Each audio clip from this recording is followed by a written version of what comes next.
Karen, welcome aboard. Well, thank you for having me. Oh, I'm happy to be absolutely. here. Yeah, yeah. Yeah. Well, no, my pleasure. We've both been on something of a journey the last 6 months, so I'm We really looking forward to have. this. We have a traditional first question for first-time guests, Karen, Okay, um, great. which is, were you a weird kid? Yes. I was a very weird kid. Oh my gosh. Shall I count the ways for you or Please, please. Oh, please. Yeah, so I mean it started out early. We lived out in the country and I had a fairy friend that lived in the tree. I mean a fairy with wings, a being. And and I had what looked to me like an Indian chief that lived in the basement. So I was a very weird kid. I had my invisible friends, and my mother told me, don't tell anybody. They're going to put you away, if you tell anybody. So yeah, and then, Was there something, tall. because like what I had similar stuff as a kid that then as I moved into, I guess, my spiritual journey as an adult, I looked back on and went, actually, wait a minute. Yeah. And there's sort of a little bit of that in the book, which we'll get to. But when your mother said to you, "Don't tell anyone because you'll be put away," were you aware that there? I mean, did she have similar stuff as a kid? Was there? Did weirdness run along either of the family lines? No, nobody talked about it. It was just really shut down, don't talk about that and, those sorts of things. So I don't remember anybody saying, oh, gee, Aunt so and so or your grandmother was. I just don't remember anything like that. Maybe I sprouted up Yeah, weird all by exactly. myself. Yeah. So, I mean, there's a bit of that in the book. With, I mean, how long did you have these um, companions as a These child? companions, I think probably until we moved away to a different house when I was maybe 12 or 13. So it was right around there. And I think adolescence too. You have so much pressure for adolescents to conform. And so, yeah, and moving. So they seem to be attached to that place, that house too. Well, so that is interesting, right? If you look at sort of psi phenomena, it does seem to happen more often in like less crowded places, like rural places. So Hmm. do you think that Yeah. was definitely a part of it? I think that's part of it. And I think too, when there's not a lot of children around to play with, you're more alone. So you're more open and available. Yes. Yeah, I think because you were an only Yeah. child, weren't you? That's in the Yes, book. an only Yeah. child of an only child. So, Only yeah. child of an only child growing up in Yeah. a rural context. Yes. Yeah, you're going to get some spirits, I think. Yeah. Yeah. Yeah. Yeah. Yeah. We'll we're going to talk about your Vision Quest stuff when we get to it, but it reminds me that there are some Vision Quest schools that, in a traditional sense, you almost have to treat the adolescent or kid a little bit bad so that the spirits take pity on him or her. Like, I've always thought about that, particularly when it comes to kids who grew up without too many human companions. There's something about the spirit world that will maybe step in when it needs to. Yeah. I think so too. I think that's why we fast. Mm. We fast and we don't drink water. And it's one of those things where I think we're trying to say, I'm open, I'm here, I'm not eating, I'm not drinking, I'm waiting for you. Whoever that you is, the universal you. Yeah, I love I'm it. waiting for you, and my physical body is suffering, waiting for you. Yeah. Yeah, I agree. And I think it looks different in spirit vision. Like you sort of show up more to them when it's almost like you step outside of normal reality a bit when you're doing things like fasting, and they can see. I'll go over there now. At least that's been my experience with it, because I rather like fasting. I Hmm. think it's fun. Yeah, Nice one. All right. Well, returning yeah, to adolescent Karen, who, um, her companions took a few decades off because it turns out, they can come back. But let's pick that story back up, because what I think is fascinating, what I think people will like to understand is how that person becomes a judge, right? yeah. That's kind of hard, isn't it? Yeah, Yeah, yeah, yeah. that was a big journey. So yeah, so I think one of the things I excelled at because I was kind of a weird kid was school. So I always did well in school, and so I was tall and I had braces and the whole thing, and so I had school to fall back on, and I liked it. My mother actually thought I was going to be a professional student, never graduate anything, just keep going and going and going.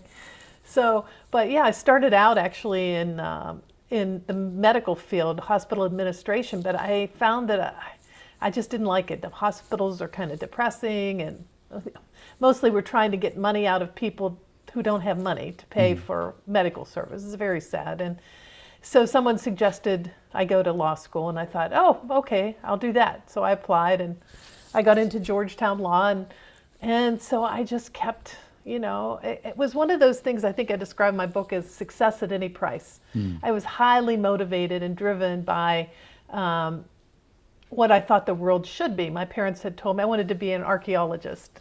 And they said, no, that's too dangerous and there's no money in it. So go to law school. That's good. There's money in it. And so I kind of bought into the, okay, please everybody, go to law school, get a good job, and then you'll have this life, the standard life, so yeah, that's what I did until I stopped. Yeah, yeah, sure. Was there an awareness going through? There's something in your book, because I just had my numbers officially start with a 4 now as of last week or something. And there's a line in the book where you said, "I barely remember my 40s." Yeah. So was there, as you were going through it, how satisfied were you? I know this is difficult because you've gone on such a tremendous journey subsequently.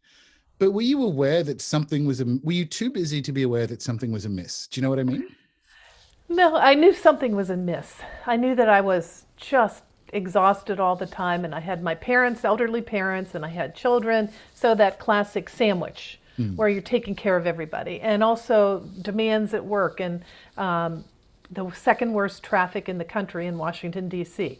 So it was just all of that, that constant, I call it the hamster wheel, going round and round and round and round, running as fast as you can to try to keep up with everything, keep up with things for the kids, keep up with doctor's appointments for the parents, keep up with yourself. And, I knew that it was just a nightmare, kind of a nightmare. We call it the walking dead or the living dead. You get into this trance almost of, I have to do this, I have to keep going.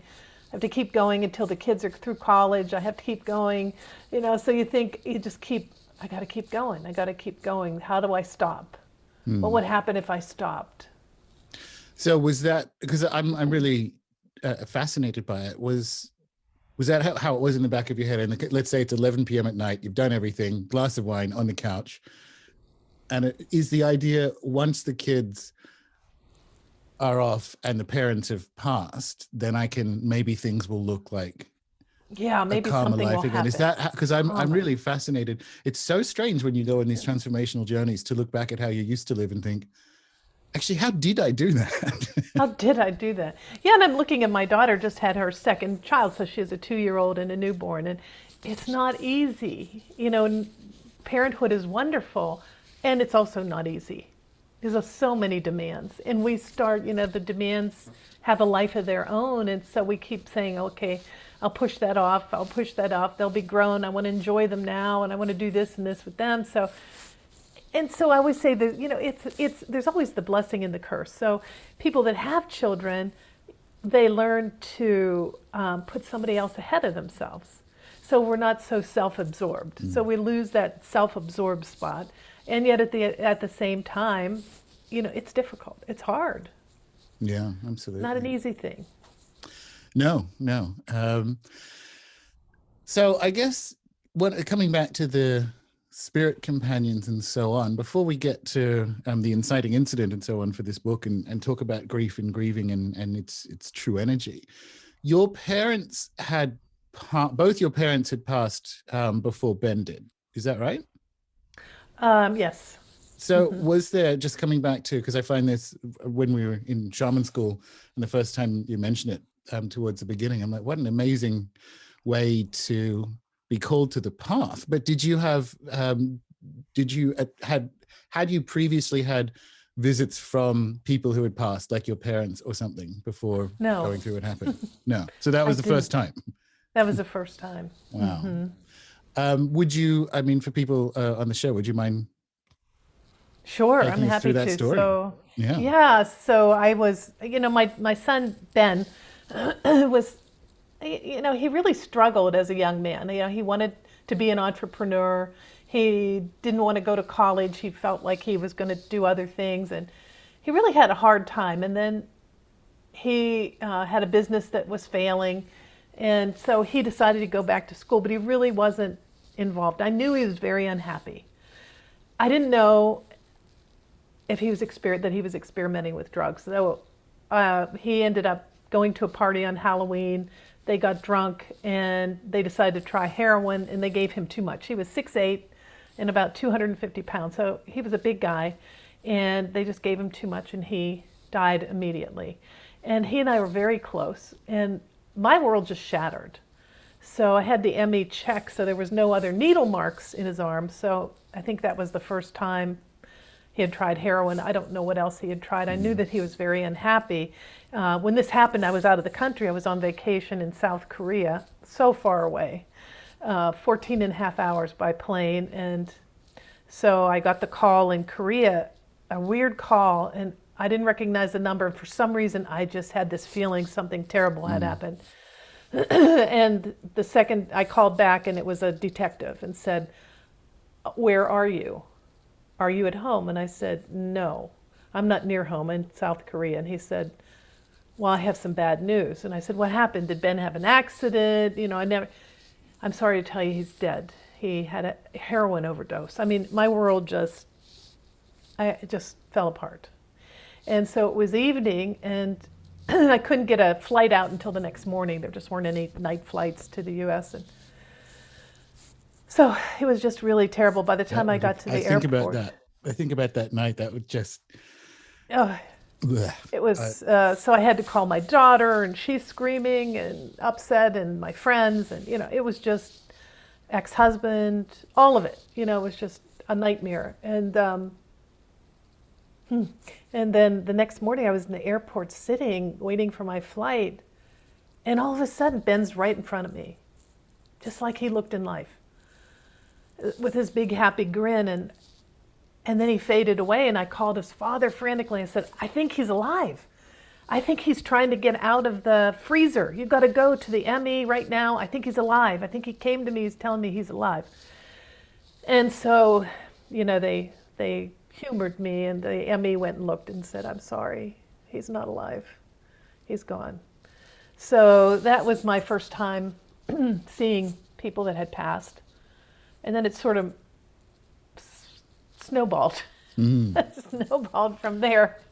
Was just thinking about how your journey goes, because I will obviously pick this back up, but in the busy life before this happened, did you have much time for vacations? Like, was going to South Korea something, because you became quite the traveler, but going to South Korea, was that something that would be normal for you? Do you know what I mean? Like, were you much of a traveler before this happened?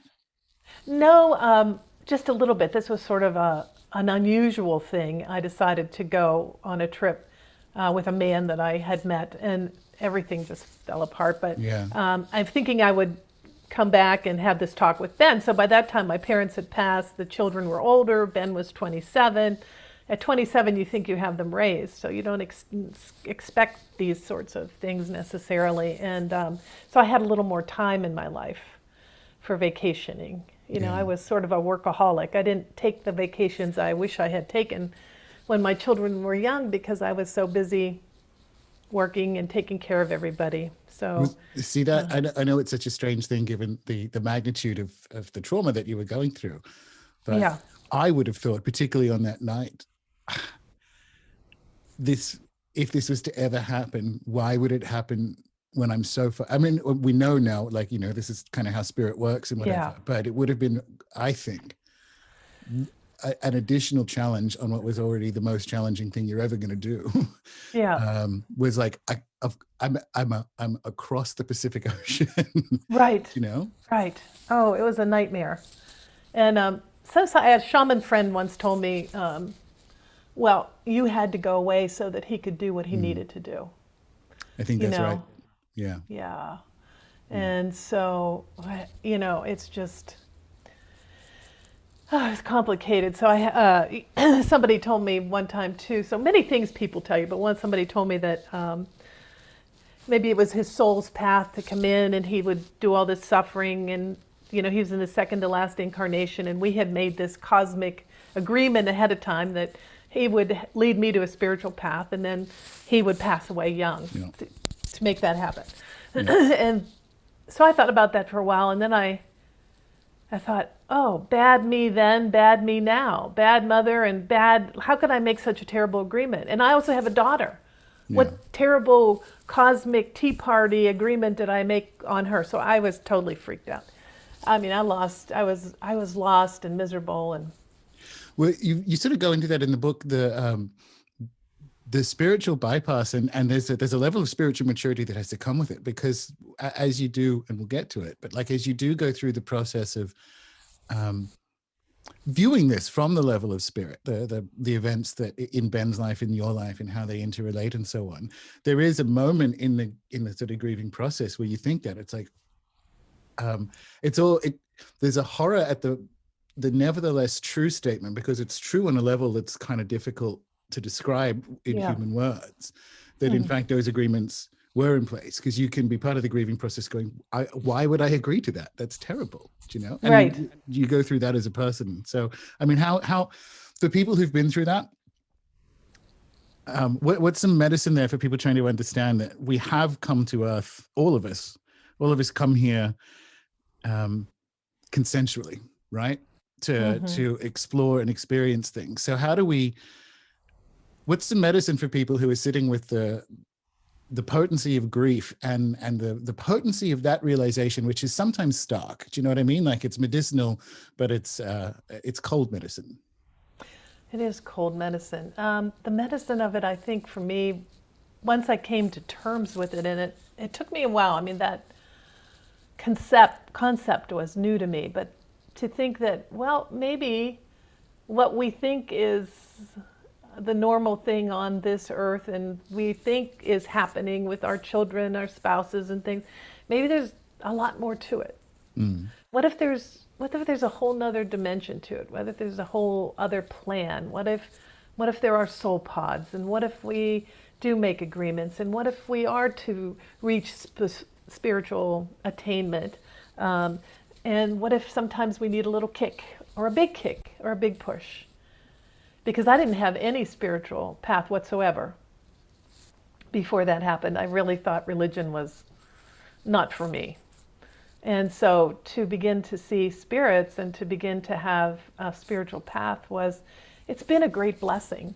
My life changed profoundly. So here I am, I had a lifetime appointment, and I retired, and I sold my house and all the artwork and everything in it, sold it, gave it away, charity. I mean, I got rid of everything and went on a 2.5-year journey around the world to try to figure out, understand my own grief and death.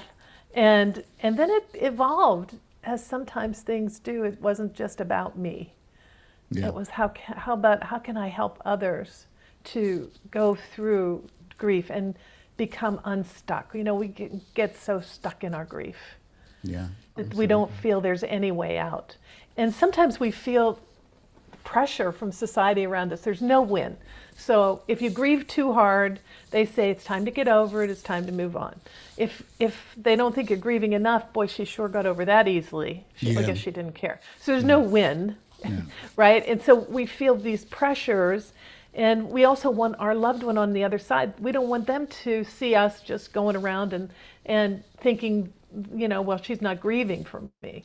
So that keeps us trapped too. So this misinformation about spirits on the other side and what they expect from us is keeps us trapped too. And once we realize that as we are stuck, so we keep them stuck.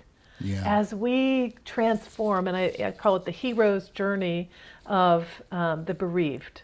So my book is really about bereavement. The hero's journey of the bereaved is through transformation to resurrection and then rebirth on the other side. The same journey that our loved ones go on. So they're transformed from their physical body to on the other side. They wake up on the other side, they're resurrected, and then they are reborn either to another lifetime or in working with ascended masters. They have a lot of work they do on the other side. And as we too can rebuild our lives and use the energy of grieving and grief to actually form new lives, better lives, different lives than the ones we had before, they too are free. So we don't want to keep them grieving and stuck with us, because they're around, they watch, they see. They're not in jail. I always tell people, well, if they're on the other side, then how can they be here? Well, they're not in jail. They're allowed to come back and forth. Lovely. Yeah. I want to get back to, because I think it's the most incredible story, like getting rid of a 5-bedroom house and going on that journey. We'll come to it. But you mentioned something there which I loved about your book. Grief. So this is a funny one, but you kind of touched on it. What used grief as an energy? Like, what is grief, Karen? And this is a trick question, obviously. And how long is the right amount of time to grieve? Yeah, those are all tough questions. So what is grief? We know about the parenthood, and we know about marriage and how it's transformational. So grief, we look at it and we go, what is it? I certainly did that too, until I realized grief is also hugely transformational. There's a wondrous wisdom in grief. So in the Lakota tribe here in the United States, people who are grieving are considered to be in this whole different category. They're closer to God. They're closer to spirit. They have great insights. But in most of our Western cultures, we've cut that off. So grief is about sadness and despair and hopelessness and all those things. And so nobody wants to get near it, right? So you can kind of become a pariah when you're the grieving mother or the grieving spouse. People, after a while, it just becomes like, oh, we don't want to hear this anymore. Let's talk about something else. And I always be like, yeah, like the elephant in the room. Let's not talk about the elephant in the room, right? So, and that elephant is very stubborn. It is not going to go anywhere. So we have to learn to live with grief. So that's why my book is called Living Grieving. We're living it. We're grieving and we're living it, and we're transforming, and we have transformed, and it can be beautiful in its own way. It has its own energy. It has its own energy. Well, so that's what I really liked about, because it's true, right? So grief is an energy, and it's difficult to define in the same way love is difficult to define. It's an experience that humans have, being human, right? And we don't do it right in the West. We don't do it right. Like you have and this is one of the more horrifying points in the book, was the sort of minimal amount of bereavement leave your work at the time gave you. And I just find that's when you realize this system is a horror show. Like we don't let people, first of all, we judge what you are and aren't allowed to grieve over. And then we don't let people do that for long enough, but then we also expect it to end. And it is, as you say, an energy, right? Like you live with grief. You don't like, it's not a cold. It's not, it's a 5 days and back to work. Like, Right. No. So it was, well, first of all, the chief judge had said, okay, you can have 2 hours of leave, of administrative leave, 2 hours, right? For the funeral, 2 hours. And then somebody stepped in and they talked to personnel, and personnel said, oh, actually you can have a week, a whole week. A week. So it's administrative leave. And then if I could use, then you can use your own leave or go on leave without pay. But it's certainly, I was expected to come back, and I was expected to do my cases, and my cases had timelines and deadlines, and I had all these deadlines and timelines, and here I am.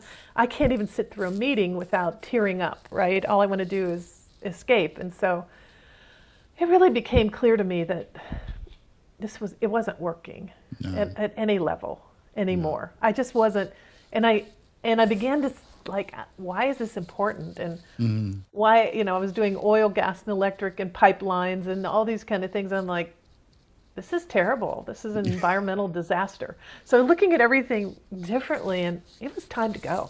Yeah. Well, let's pick that story back up, because it's amazing, right? So, and obviously would have been indescribable, and thank you for sharing it so well in the book. But there you are, alone in this beautiful 5-bedroom house with this career for life and all the rest of it. And then tell us the story of how you go from that to not that. Do you know what I mean? Yeah, from that to not that. That is so true. So after my son passed, and I ended up going to a medium because I could sense him around me. I mean, there was one night that I was on the steps. I couldn't make it up the steps. I was crying and crying till I threw up, and I threw up, till I threw up blood, and I could feel him frantically around me. And then the next day I looked in the phone book and I thought, I'm going to see a medium because I can't hear what he's saying. And I didn't know there were mediums around me. I never knew that whole world existed around me. I was oblivious to it. So I found someone. So I just looked, and her picture looked larger than everybody else's. I thought, okay, I'll try that one. So I went to her, and she didn't like to see people until people had passed more than 90 days or something. And Ben had just been gone about 3 weeks. And I said, but I see him. He's right around me, and I just need you to tell me what he's saying. And she said, okay. And so we go in, and Ben's flying right behind me, and he's standing there. I can see him, and I said, he's right there. Tell me what he's saying. And the candles, and I said, shake the candle, Ben. Shake the candle, Ben. Show her where you are. And she said, you might have some skills yourself, right? And so she kind of got me started on that pathway of, I just wanted to talk to Ben, but it led me down a pathway of being open to other people that are dead and dying and all of that thing. So then by the time I finished all that, I realized, and then I was trying to work as a judge, and I realized if somebody got a hold of that I was a shaman in one half of my life and a judge on the other, that would make a terribly interesting story for the newspapers, that it would be humiliating and probably get me fired, and better that I should leave on my own, right? So that's what I did. That's kind of it. And then I had gone to, I'd gone to an evolutionary astrologer who told me, another woman that had a reading like you became a shaman. And I thought, what? I thought they were all gone hundreds of years ago, and I didn't know. And so I got on Google. Mr. Google's my friend. So I looked up, and the 4 winds popped up.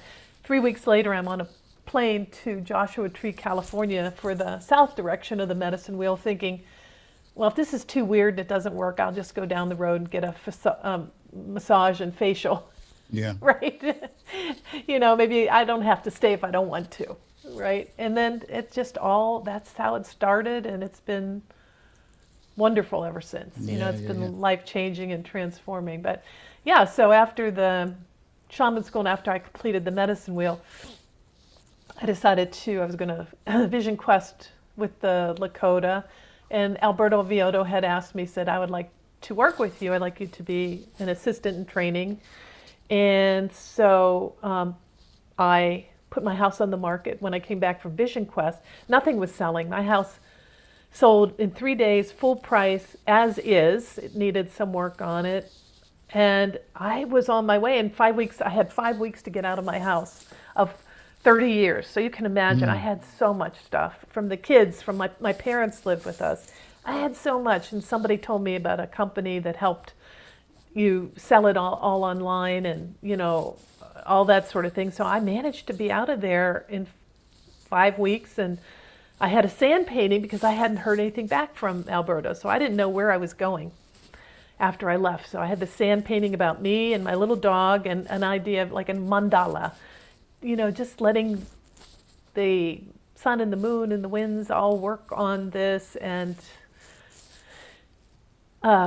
give me direction, tell me where to go. And so I closed the sand painting the day of the last day in my house, and 15 minutes later I get an email from Alberto. Yeah, there you go. Right? Amazing. Yeah. Can you come to Chile? Yeah. Right? Okay, so then I was going to Chile. Amazing. So a couple of, because I want to talk about a few things there, but you reminded me of something. I think it was Katie. This is actually good grieving medicine. Yeah. But you guys, and she sort of landed on it herself, I think came to a very healthy understanding of what to do with inherited objects, right? Because yes. So talk us about that, because I think a lot of people, especially when they lose a loved one, and this, I mean, you have the famous 16 bundle story, which is beautiful. Like, talk about points in a book where you're going to cry, but what do we do with the belongings of people who no longer have bodies to use them? And because I think that gets caught up in our grief. Like, do you know what I Oh, mean? it gets so caught up, So my son's room was a shrine, and many of us do that, So I actually had not moved one thing. His dirty laundry was on the floor. He was living with me because he was in transition, and so actually my daughter had to help with that, and move things along, and she helped with that. And I had all my mother's things and my grandmother's things because my parents had lived with me. So I had a house full, and my mother insisted I keep all of these things. So I mean, I had china cabinets and things and possessions and things I didn't want. And the funny thing is, many of our possessions, I don't know, maybe it's just possessions of women. This dish was used at so-and-so's funeral, and this was when your great-great-grandfather got so drunk he fell in the lake and ruined his, so all these traumatic stories are attached a lot to these things. Some of them are joy and happiness, but some are not. And but so I felt like I had to keep all these things, and my house was filled to the brim. So then when I was getting ready to get rid of things and let things go, release them, I told my daughter, come take what you want, right? And so she said, so are you serious? If I don't take something, you're not going to be mad later, right? And I said, no, I don't want to do to you what was done to me. I want you to take what really is meaningful to you, things that you want, and let's let the rest go. Because I don't want you to carry along a lot of boxes and boxes of things that you don't want, or try to store them and keep them as I did. Because things have prana, they have an energy. And some of it is nice energy and some of it's not nice, but if you let them go, somebody else then enjoys them. They don't have that story and that prana attached. They can be fresh too. It's like when you buy a dish in an antique store and you bring it home and you wash it and you look at it, but it's now has a little different energy. It has a new life. So if you can look at things as giving them a new life instead of, oh my gosh, I'm letting go, I'm giving up, I'm not honoring. Honoring. Ooh, that's a tough one. Yeah. So do we have to honor by keeping everything, or can we honor by taking a picture? I have pictures of many things that were in the house. Is a picture maybe enough? Maybe we don't have to be weighted down by our things, because that weight keeps us, our things, there was a really great comedian that said, we don't own our things own us. It's our stuff. We got stuff, a lot of stuff. And so we have to have a place for the stuff, and we have to store the stuff, and we have to dust stuff, and we can't leave because we've got too much stuff. So when you get rid of all the stuff, once I got rid of my stuff, I was free. I had 2 suitcases and a computer bag, and I could travel the world. And you did. And I did. I think it's so, because when we moved down here, my partner and I, a couple of years ago, we were in a little permaculture farm in southern Tasmania, and my mother came down. And I think you're right. I think women end up with the burden of having to honor by dusting, right? So when you describe the cabinets you had in your house that were tight because you didn't want to have to dust this stuff that you were never going to take out anyway, you just read that and go, what are we doing? Anyway, she has these beautiful spoons that she came down. They were from her grandmother, her great grandmother. They came over from Ireland. The beautiful silver spoons. She's like, just put them in the drawer. I had them my whole life in their case.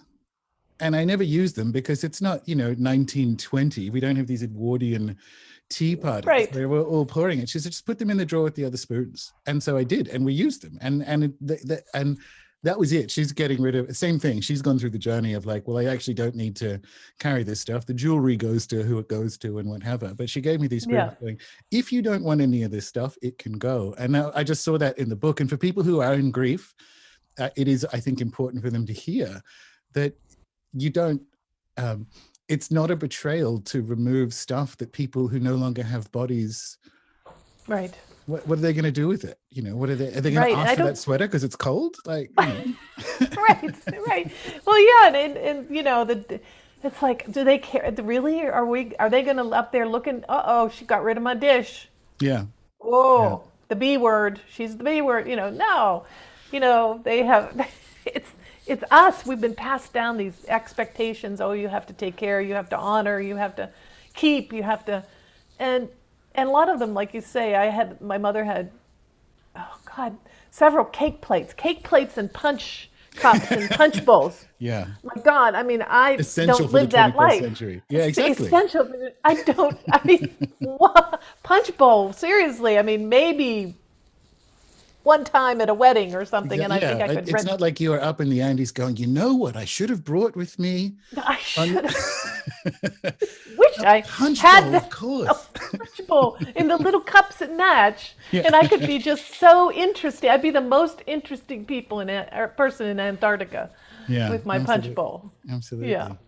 Well, I because that was something I found quite resonant, and it's so true. Like from the other side, so my most auditory spirit contact was my grandfather after he passed as well. It was a couple of months after the funeral. I was lying in bed on an early Saturday morning, and he comes here and he's like, "Gordon, darling, I just want to let you know that I'm okay and I love you and I love everyone." And it was such a cliched message that I thought, I'm like I'd imagine it, do better, Gordon. And then I heard he would make this kind of really sound when he was frustrated. And he made that sound and it felt like I'd been kind of pulled this way through my bed. I was sleeping on one side and I opened my eyes and I was still looking that way. And then that was my beginning of the spirit journey to realize they actually don't look, they're not wondering what happened to their old Game Boy. Once you pass, the thing that is most important, this way these messages only sound cliched, it's like when you're back home, love is the important thing. And so they come back to tell you that. They don't come back to tell you you haven't dusted the punch bowl, Exactly. Oh my gosh. Anita Morjani has such a great, so many great books, but Sensitive is the New Strong. And that's what her experience in the afterlife after her near-death experience was, oh my gosh, it's love. It's about love, right? It's about love. So not all this stuff. I think maybe you can write another book that's just your travel adventures because I could do that too. So if people go through the book, because obviously it's about grieving and it's medicinal and it's kind of taking people through a medicine wheel of their own grief for people who are in there. Mm-hmm. It's great even if you aren't. It's good information to have in the back of your head.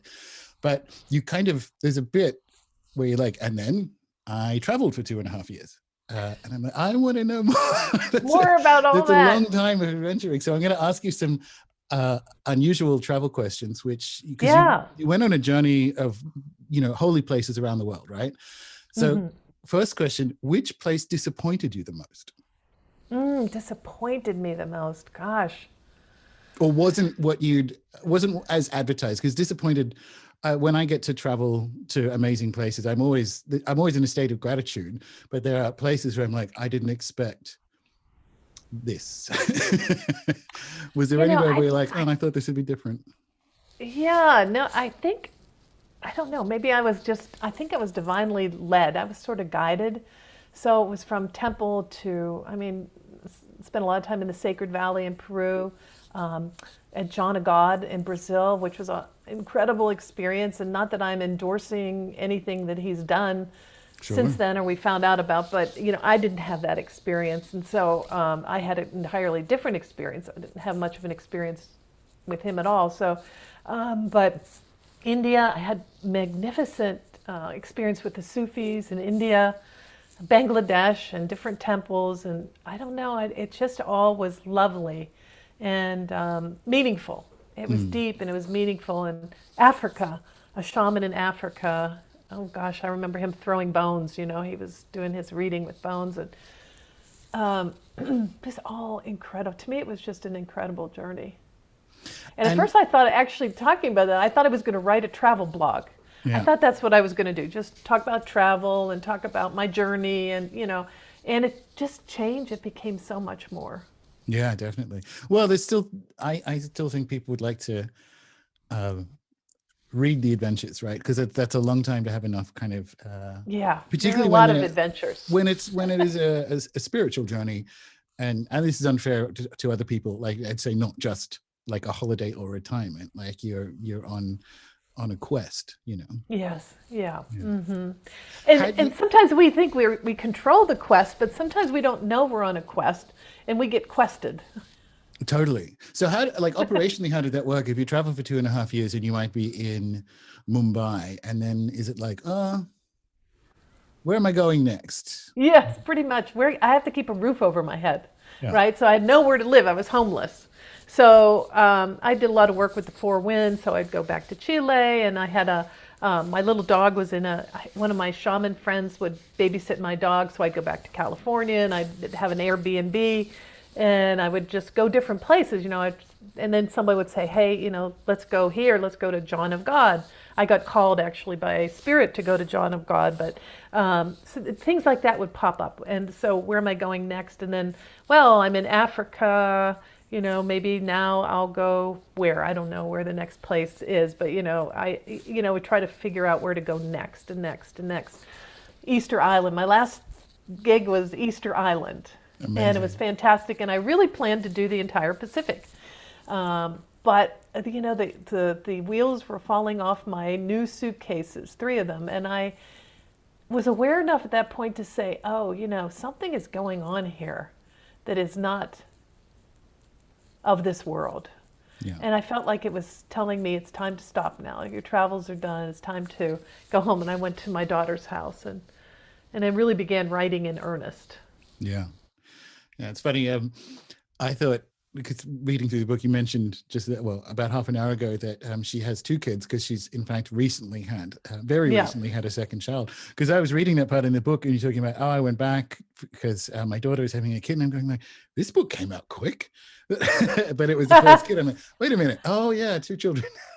Yeah, in the same area. For people who don't know, like, yes, it happened. Well, I've just completed the Four Winds training myself, and Karen and Larry, the tutors, and there was one about a month ago, one of the weekly calls where you're somewhere else because you were in the process of becoming a grandmother again, which is amazing. Right. Yeah. Yep. So, priorities, and I'm used to packing stuff up and moving myself, and having, holding court wherever on the Zoom. Zoom has been my friend. Yeah. Yeah. So what was it about? And this is actually a really challenging, I think I have my answer, but you're further along in your journey. But what was it about the Four Winds, first thing, and secondary but connected question, is how soon did you know it? Because like in the book you talk about, I'm going to go to Joshua Tree. I can't believe I'm doing this. But if I don't like it, I'll go and get a massage and a facial and have a drink by the pool and come back. Yeah. So what was it? Because you went through, as everyone does, and it's kind of part of the journey. You spent a lot of time in crystal shops, finding what was next for you in between Ben's passing and Four Winds. So what do you think it was for you about Four Winds? And did you know right away? Do you know what I mean? Well, I tried different things. I Reiki. Did Reiki level 1, and I did some mediumship work, and I was sort of trying a little bit of everything. I wanted to talk more to Ben. I wanted to find more about the spirit world. I wanted to figure out, spirits were appearing. What do I do with these people besides tell them, get out of my bedroom? I finally said, read about no more spirits in my bedroom. I woke up and, when spirits know that you can see them, they want you to give messages or they want you to help them. And so that was freaking me out too. What am I going to do with all of this?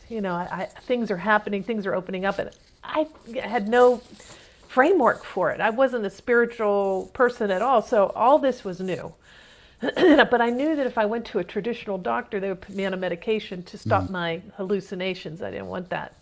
And so when I came across the Four Winds, for me, the medicine wheel, it was comprehensive.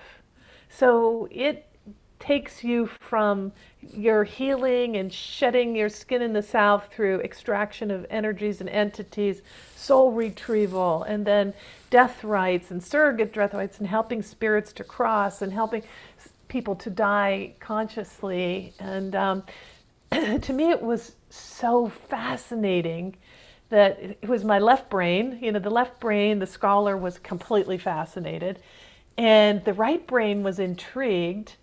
And when you combine it with people like Greg Braden and his book on quantum physics, and you learn how quantum physics is really showing what shamans of old knew centuries ago. It satisfied my left brain, who was still a little bit of a doubting Thomas, and my right brain then was free. I felt like I was free to explore more once I understood how things worked in a physics sense, in the sense of a physics. The Divine Matrix by Gray Braden was really an influential book for me. Yeah, cool. This is an interesting one. I asked some of my fellow students this now that we've completed the course, but your first time around the medicine wheel, and I think I know the answer, but I'm not sure. Which of the directions held the most medicine for you first time round, do you think? This is sort of an inside baseball question for people who are unfamiliar with the Four Winds medicine wheel. The Four Winds medicine wheel. So, the teachings and practices, everybody resonates differently. I didn't want anything to do, interesting enough, I didn't want anything to do with death. I felt like I had had enough death. I didn't want to, and then it turns out that's like such a big part of my practice now, but transferring spirits. But I think maybe the South, having 3 issues, really resolving and learning how to resolve things in a mandala, in nature, and see these things being shifted. So it's not like we erase. But we don't have magic wands. Shamans don't have magic wands. We don't erase what happened to you. But we can bring in forces of nature that will help you to get clarity around an issue. And so understand, so that's no longer driving your decision making. It just has a little space around it. It's something that happened, but it's not something you're no longer ruminating about. And sometimes students will, by the end of the class, 6 months is the one we do online, they can't remember what they blew in the South. And isn't that fantastic? Yeah, that's good. Yeah. Isn't that fantastic? Really yeah. It was the South for me, and it was in particular because obviously we're on a farm, so I could have a large fire outside for the Sachamama fire. And I've been to Peru. I want to ask you more Peru questions in a second. I've been on full dieta in the Amazon and what have you. And these rituals, these ceremonies, and there are that medicine's available for people who read your book. These fire ceremonies, it was like being on ayahuasca in the sense that I just released all these trapped energies and traumas into the fire in an instant transformation.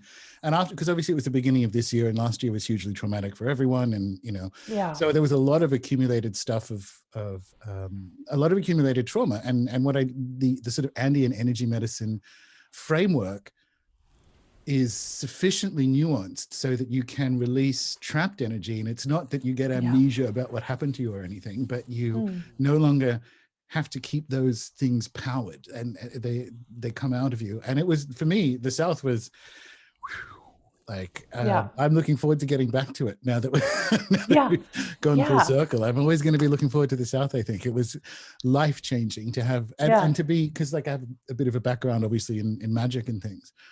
This what I appreciate about Alberto and Marcela's genius is it's so deceptively simple until you actually do it. And that's part of the rites.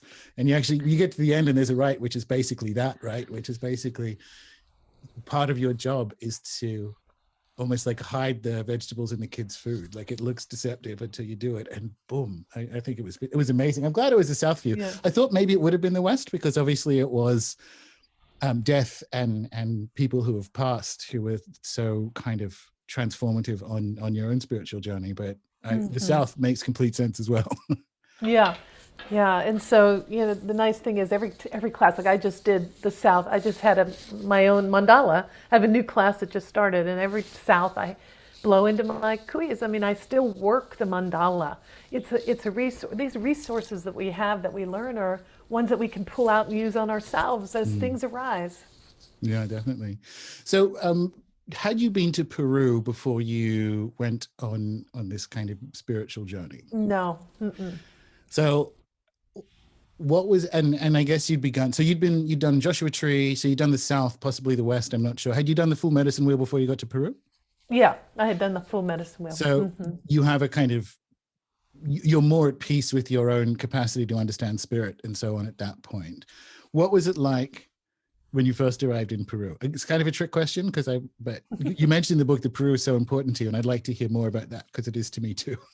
Yeah, yeah. So I mean, well, you start out at Cusco, way up in with the elevation, and that sort of elevation sickness. Hmm. So that sort of starts things, and you're kind of I was at least a little bit wonky, and sometimes you chew coca leaves to try to alleviate it, which made me a little bit more wonky. And so I was really, I mean, I love Cusco, and I love all the, the oh gosh, the temples and the streets and the history. It's so rich.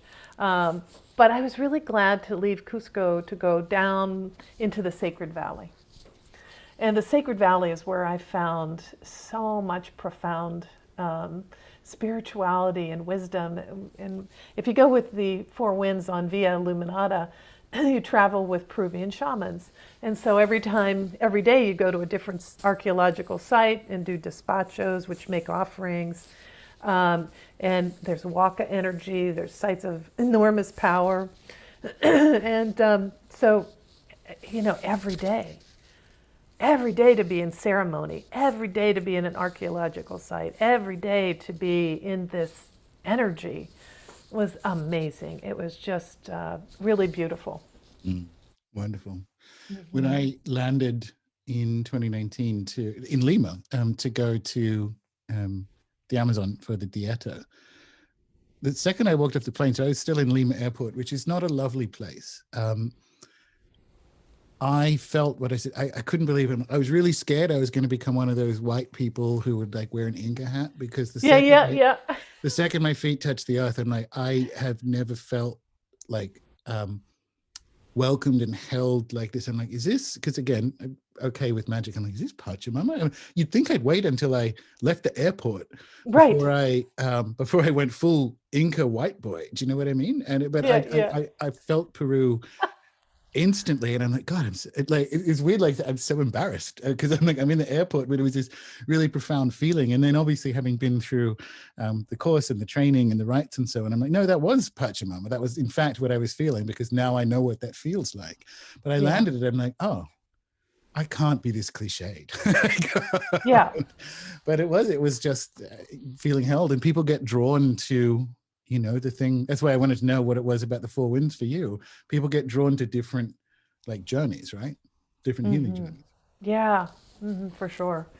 And I always say there's so many paths to the top of the mountain. Sure. So this isn't, the Buddhist path, the Christian path. There's so many different paths. Shamanism is one path. It's a path that resonates with me.